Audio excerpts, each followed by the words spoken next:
Differential looks complicated, but once we understand its principle, it is amazingly simple. These two wheels are mounted on separate axles and supported by a frame so that they can revolve freely at different speeds. Let's fasten a spoke on the inner end of each axle so that by turning the spokes, we can turn each wheel separately. With a bar or crosspiece, we can turn both wheels in the same direction at the same rate of speed. Let's get something to hold this bar in place so that it will press against the spokes. Notice that this support is not locked to the axle. It turns freely. Now we can spin the wheels by rotating the support. This is fine as long as both wheels are able to turn at the same speed. But let's see what happens when we go around the corner. With this arrangement, we cannot drive one wheel faster than the other.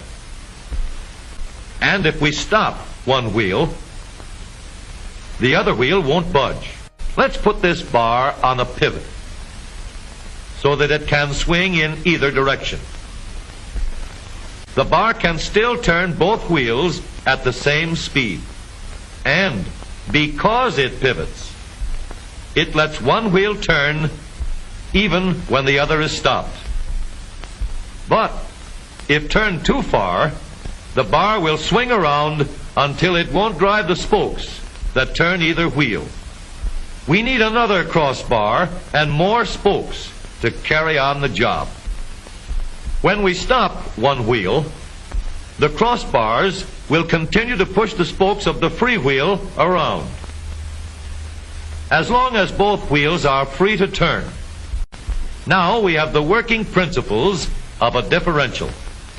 To adapt the model for use in an automobile, we will have to make a few changes. In order to reduce the jerky action caused by wide spaces between the spokes, we will put in more spokes.